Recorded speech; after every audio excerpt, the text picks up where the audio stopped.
Today, it's been my great honor, and I mean that, to welcome a dear friend back to the White House. And before I say anything else, Chancellor Merkel, I want to express to you and to the people of Germany my sincere condolences and the condolences of the American people for the devastating loss of life and the destruction due to the flooding over the past 24 hours in Germany and neighboring countries. It's a tragedy, and our hearts go out to the families who've lost loved ones. Chancellor Merkel has been here frequently over the past 16 years. Matter of fact, she knows the Oval Office as well as I do. But all kidding aside, though this administration, she's been there for 4 years, for 4 presidents. But I want to take a moment to acknowledge the historic nature of her chancellorship. First woman chancellor in German history, the first chancellor from the former East Germany, and now the second longest serving chancellor since Helmut Kohl. Here's an exemplary guys. Groundbreaking second largest to Germany and was not a great slip. To the world. On behalf of the United States, thank you, Angela, for your career of a strong, principled leadership. And thank you for speaking out for what is right and for never failing to defend human dignity. And I want to thank you for your continued support for the long-standing goal of a Europe whole, free, and at peace. You've been a stalwart champion of the Transatlantic Alliance, the Atlantic Partnership. Under your chancellorship, the friendship and cooperation between Germany and the United States has grown stronger and stronger. And I'm looking forward to celebrating more at our dinner this evening, but today was very much a working visit. Chancellor Merkel and I covered a wide range of issues where Germany and the United States are working to advance a shared agenda. We discussed together with our fellow major democracies at the G7, Germany and the United States have responsibilities to lead with our values, as do the other members of NATO. Right. And today, I've confided that in our new Washington Declaration, which we've codified, a document affirming our commitment to the democratic principles that are at the heart of both of our nations and how we will apply them to meet the biggest challenges of today and tomorrow. Both our nations understand the imperative of proving that democracies can deliver the needs of our people in the second quarter of the 21st century. We will stand up for democratic principles and universal rights when we see China or any other country working to undermine free and open societies. And we are united in our commitment to addressing democratic backsliding, corruption, phony populism in the European Union or among candidates for the EU membership or anywhere we find it in the world. We agree on the importance of further integrating the Western Balkans into European institutions, and in our continued support for the sovereignty and territorial integrity of Ukraine, as well as the continued importance of reforms in the support of their Euro-Atlantic aspirations. We stand together, and will continue to stand together to defend our eastern flank allies at NATO against Russian aggression. And while I reiterated my concerns about Nord Stream 2, Chancellor Merkel and I are absolutely united in our conviction that Russia must not be allowed to use energy as a weapon to coerce or threaten its neighbors. And today, we're launching a climate and energy partnership to support energy security and the development of sustainable energy technologies, and emerging economies, including in Central Europe and Ukraine. To unite our efforts to upend on our global climate ambitions, that we have to up the ante. What happened, as we talked about, when Paris Accord was set, We thought we had established just how serious it was, but things have gotten much more dire since even that date. And to unite our efforts to up the ante on global climate ambitions. I also thank Chancellor Merkel for the dedication and the sacrifice of German troops who have served side by side along with U.S. forces in Afghanistan for almost 20 years. And we reaffirmed our shared commitment to continuing to counter terrorist threats where we find them, including in the Sahel in Africa. And when we think about the future we want for the world, there's no issue set at all that I believe we find anything other than the certainty that a commitment that between the United States and Germany doesn't benefit whatever the problem and the concern is. We need to fight COVID-19 pandemic everywhere to strengthen global health security for tomorrow, so we're ready for the next pandemic. We need to make sure that the rules of the road governing the use of emerging technologies advance freedom, not authoritarianism and repression. And we need to promote a sustainable and inclusive economic recovery that enhances the prosperity and opportunity for all, and so much more. This isn't just work of governments. It's the work of our peoples, sharing their innovation and insights, joining together to amplify our collective impact. So today, we're launching a Futures Forum between our two countries, which will bring together top experts across business, academia, civil society, and more to collaborate as we shape our shared future. Madam Chancellor, I know that the partnership between Germany and the United States will continue to grow stronger on the foundation that you have helped to build. But on a personal note, I must tell you, I'll miss seeing you at our summits. I truly will. So thank you again, Angela, for making the journey, for our productive meeting today, and for your friendship. Wow.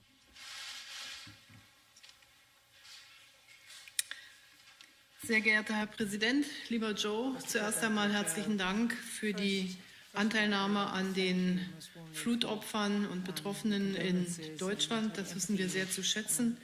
Und ich bitte auch, they gotta get these levels fixed here. Worte sagen möchte, denn in den überschwemmten Orten in Nordrhein-Westfalen und Rheinland-Pfalz ist jetzt der Tag schon fast zu Ende. Ein Tag von Angst, Leben und Besitz. Ein Tag der Sorge und Verzweiflung. Hunderttausende mussten erleben, dass ihre alltägliche Umgebung urplötzlich zum Katastrophengebiet wurde, Wohnhäuser zu Todesfallen. I heard catastrophe, but they've got to get her down and the live interpretation up. Das Ausmaß der Tragödie werden wir erst. Let's see if maybe on the White House feed it's better. Hundreds of thousands of people all of a sudden were faced with catastrophe. Their houses, There's catastrophe. Literally death traps. Small rivers turned into flooded, devastating rivers. And I must say that my empathy and my heart goes out to all of those who in this catastrophes lost their loved ones or who are still worrying about the fate of people still missing. And I include Belgium, Luxembourg and the Netherlands who've also suffered from floodings.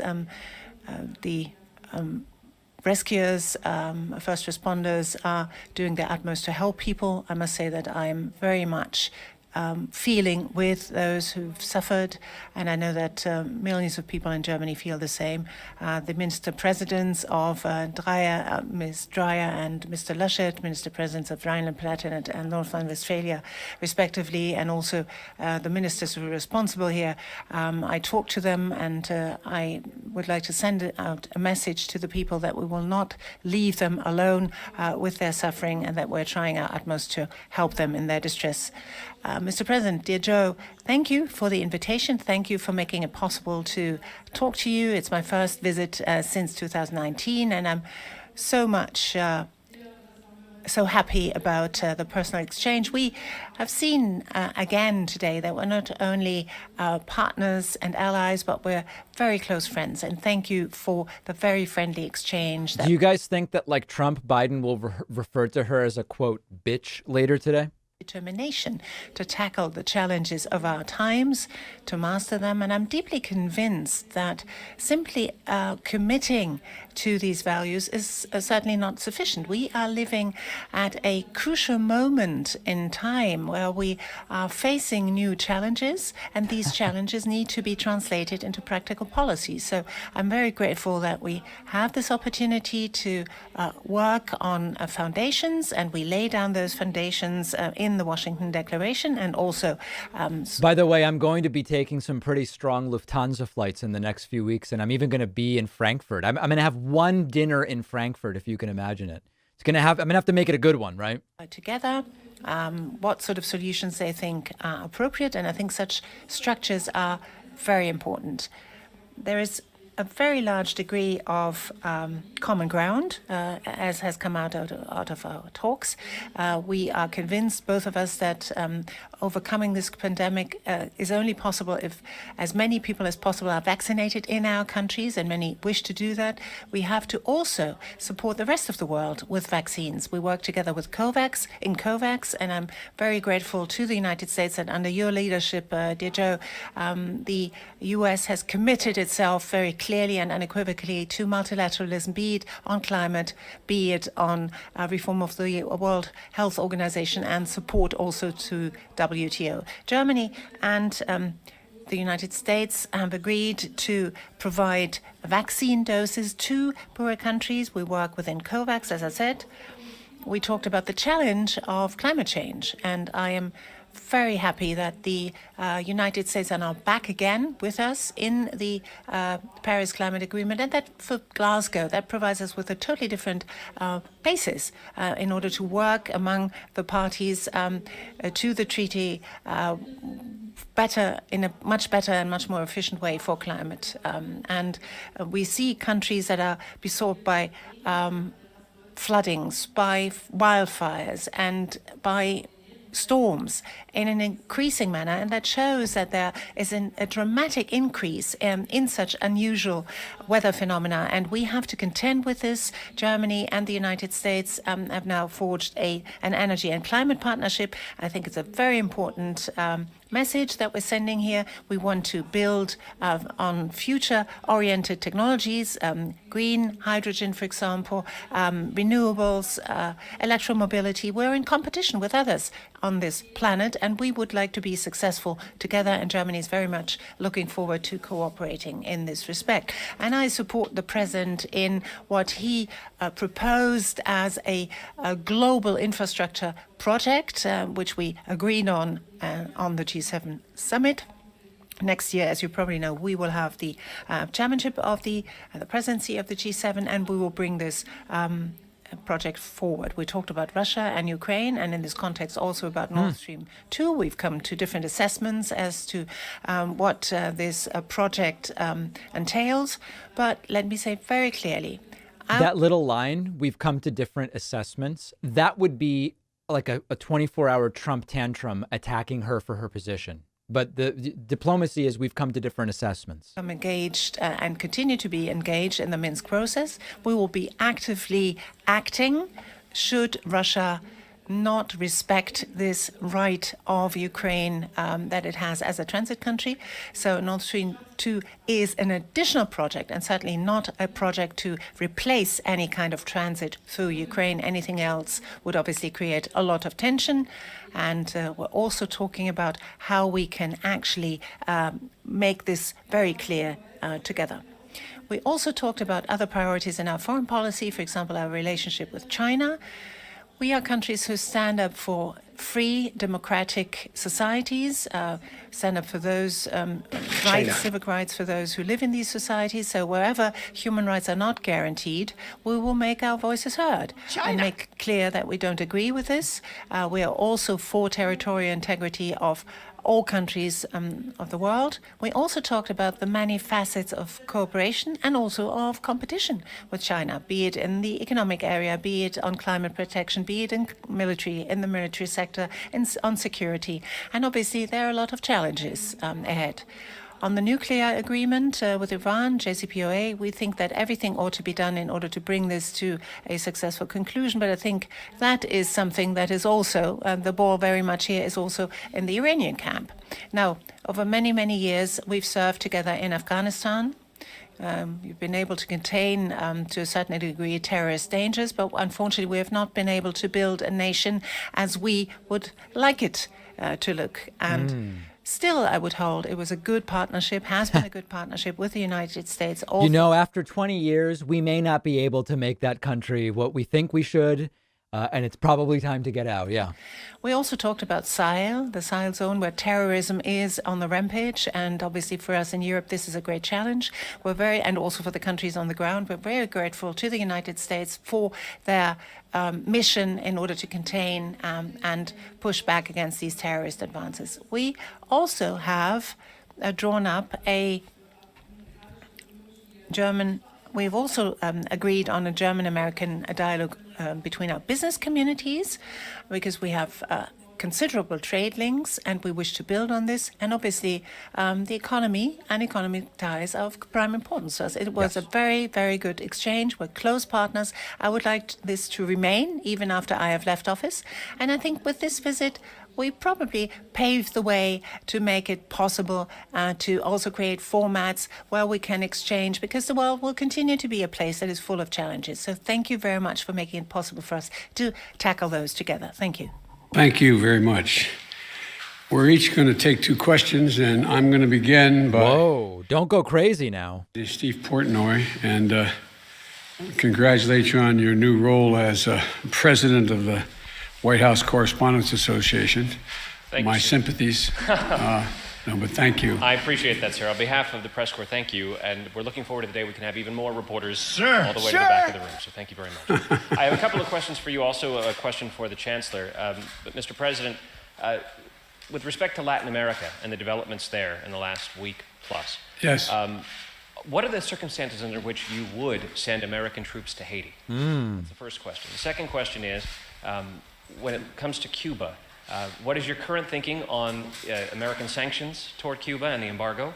End them. Today, your press secretary said that communism is a failed ideology. I assume that's your view. I was wondering if you could also give us your view on socialism. Oof, And then this for is the going to be good. Chancellor, the question is, Good questions. Madam, the President said that you know the Oval Office as well as he does. I'm wondering if you could reflect on your exchanges with American presidents over the last 16 years, and particularly contrast the current president with his most immediate predecessor. Yes. Yes. In 2 minutes or less. Nasty. Obviously, I know why they elected you president. Well, let me start off by Congratulations, sir. You just won the election. The question relative to Haiti and Cuba. And communism is a failed system, universally failed system. And I don't see socialism as a very useful substitute, but that's another story. With regard to whether the circumstance in which we would send military troops to Haiti, we're only sending American Marines to our embassy to make sure that they are secure and nothing is out of whack at all. Out of whack. The idea of sending American forces into Haiti is not on the agenda at this moment, number one. Number two, with regard to Cuba, Cuba is unfortunately, a failed state in repressing their citizens. There are a number of things that we would consider doing to help the people of Cuba, but it would require a different circumstance or a guarantee that they would not be taken advantage of by the government. For example, the ability to send remittances back to Cuba. I would not do that now because the fact is it's highly likely that the regime would confiscate those remittances or big chunks of it. with regard to they need COVID they have a COVID problem in Cuba. I would be prepared to give significant amounts of vaccine if, in fact, I was assured an international organization would administer those vaccines and do it in a way that average citizens would have access to those vaccines. One of the things that you did not ask, but we're considering, is they have cut off access to the internet. We're considering whether we have the technological... It would be great for him to say, I will also undo what Trump did with the embargo. And I think I've answered your questions. Thank you. Not quite. Not fully. Ja, ich will Allow me, if I may, to elaborate on 3 different points. Any German chancellor has a vested interest to talk, and that's very much in the vested interest of Germany, to work and talk together with any American president. We've always had contacts, and you've been able to. It was, I think, very transparent, and today it was a very friendly exchange. Ach so, ich muss Herrn Künast auf. Oh, sorry, I have to call Mr. Künast and his German question. Ja, vielen Dank. Thank you very much, Madam Chancellor. Mr. President, allow me, if I may, to ask a question as regards Nord Stream 2. Madam Chancellor, you just said that you would act actively should Russia be in breach of its commitments, for example, interrupt gas transit through Ukraine. What do you mean in concrete terms? Will Germany then switch off Nord Stream 2 from the German side, and what sort of legal grounds would you be sort of claiming? Mr. President, you have fought so many years, the US has fought so many years against Nord Stream 2. Now there will be only a few days left until this pipeline comes into operation. Why will you allow it to go ahead, to put it in operation, or will the people who operate the system actually have to contend with sanctions on the horizon? Well, Mr. Kühner, says the Chancellor, you know that we've worked a lot, not only Germany, incidentally, but the whole of the European Commission, for talking to Russia and Ukraine, negotiating a treaty that ensures until 2023 the gas contract, and after that gas deliveries must be possible as well. That is what I've heard. At least, let me be very careful here in my wording. And then, should that no go ahead, we have a number of instruments at our disposal, which are not necessarily on the German side, but on the European side. For example, sanctions as regards Crimea, or in breach of the Minsk Treaty, has shown that we have those sanctions, these instruments at our disposal. We have possibilities to react. We are in contact with our European friends on this, but at the point in time of which I hope we will never have to take those decisions, you will then see what we do. My view on Nord Stream 2 has been known for some time. Good friends can disagree. But by the time I became president, it was 90% completed. And imposing sanctions did not seem to make any sense. It made more sense to work with the Chancellor on finding out how she would proceed based on whether or not Russia tried to essentially blackmail Ukraine in some way. And so the Chancellor and I have asked our teams to look at practical measures we could take together, and whether or not Europe energy security, Ukraine security are actually strengthened or weakened based on Russian actions. And so this is we'll see. We'll see.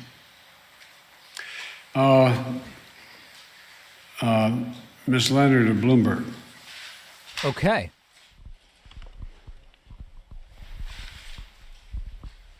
Can I hold it? Okay. Thank you, Mr. President. I have 2 questions for you, and then some for Chancellor Merkel as well. Your administration tomorrow is issuing a business advisory for Hong Kong. I was wondering if you can explain why you think that is necessary. And then secondly, on your Build Back Better agenda, have you spoken to Senators Manchin and Sinema about the $3.5 trillion framework? And are you confident that they'll be on board at that level? And if they demand that you lose some components, will you be able to keep progressives on board? Und nun zu Ihnen, Frau Kanzlerin. China war natürlich auch auf der Agenda. Ich wollte Sie fragen, ob Sie... I wanted to ask you whether you have a feeling that after the talk with President Biden,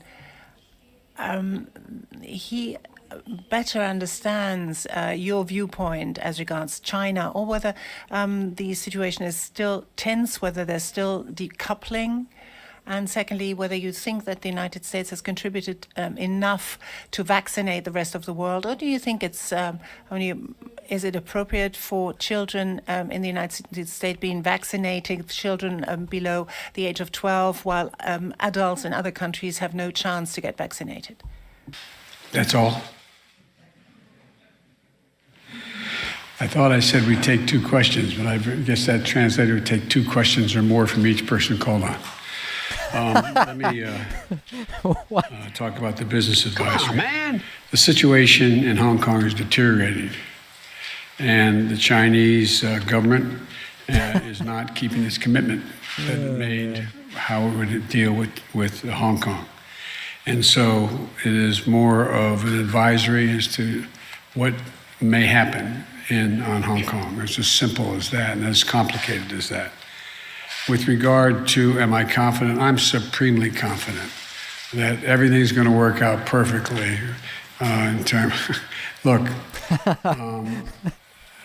I understand why the press, among others, is skeptical that I can actually get this deal done on infrastructure and on human infrastructure.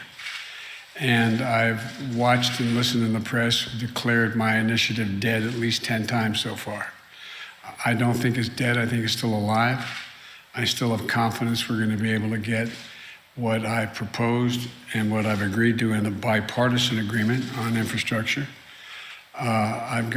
We've each committed, I trust the members of the Republican senators who have made the commitments relative to how we should proceed and what would be included in the package for infrastructure. And they're men and women of honor, and I expect they would keep their commitment. With regard to the further issue of what's going on and what will confuse the listening audience, but reconciliation, that is the mechanism by which you have to get every single Democrat to agree to proceed on matters like what I announced today. Today, I don't know whether you have any children. It's none of my business whether you do, but if you do, you're going to get, if you're making less than $150,000, you're going to get a significant stipend that is a tax cut. If you have a child under the age of 7 years old, you're going to get in your bank account today, you're going to get a payment of 12 months divided, $3,700 for that child divided by 12 every month. Right. Just like a Social Security check. It's expected to reduce child poverty by over 40%. And it could be a significant game changer. We have mechanisms to pay for both these mechanisms.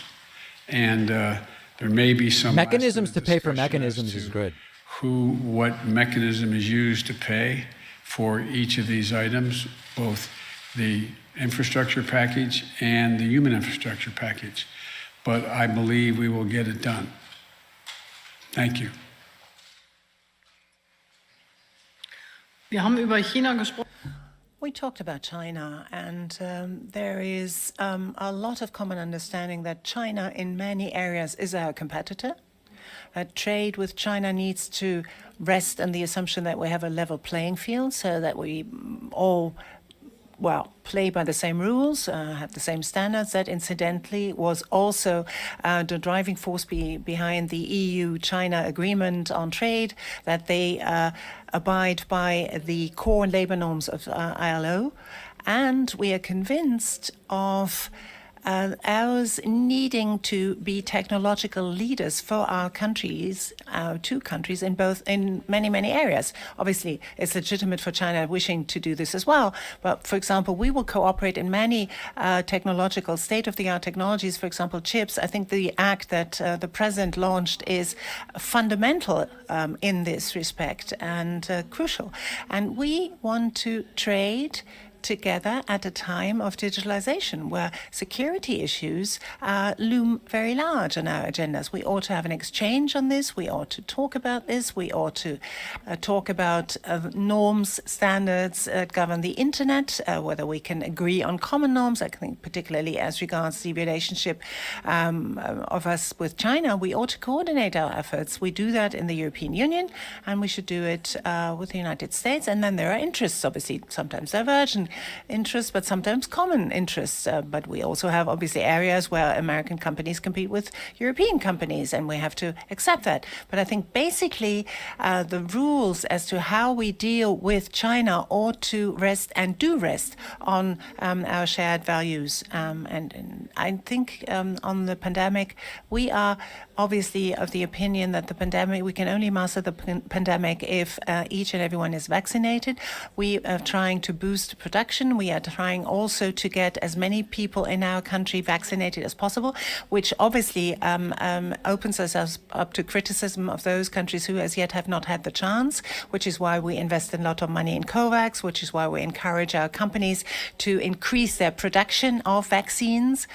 And in Africa, we are trying to help Africans to upskill people so that they too can have their own production sites. We're going to do this, but de facto, there is an imbalance. I agree. But we're overcoming. We're putting our all into that and also together in overcoming that imbalance. I'm sorry, I call on Ms. Schäuble from the Tagesspiegel newspaper. Tagesspiegel.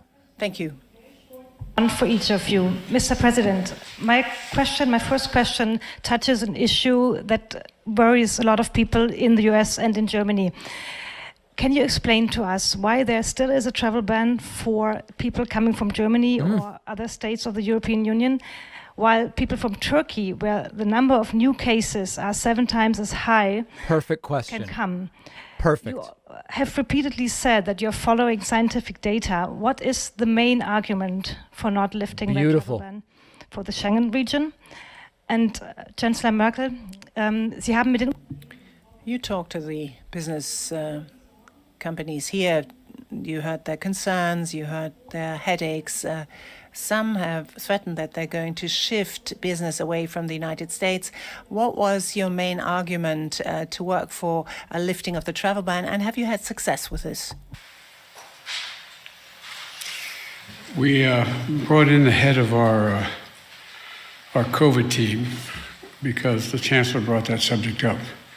It's in the process of seeing how soon we can lift the ban. It's in process now. And I'll be able to answer that question to you within the next several days, what is likely to happen. I'm waiting to hear from our folks in our COVID team as to when that should be done. Kind of a cop-out, but okay. And the Chancellor did raise it. I did raise the issue, yes. And got the same answer that the President gave you just now. The COVID team is evaluating the matter. We had an exchange on, in both areas, the Delta variant actually being on the increase. That is, again, a new challenge to both of us. And obviously, before such a decision, one has to reflect, and it has to be a sustainable decision. It is certainly not sensible to have to take it back after only a few days. So I have every confidence in the American COVID team. Having been here many times, if we don't leave right now, we're going to miss dinner.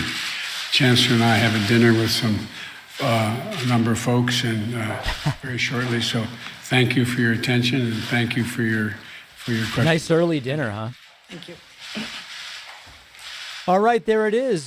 President Joe Biden and German Chancellor Angela Merkel. For people asking, will I be seeking out sausages when I go to Frankfurt in a few weeks? No, they're mostly pork, and I haven't eaten pork in a decade. But I will seek out the best chicken schnitzel.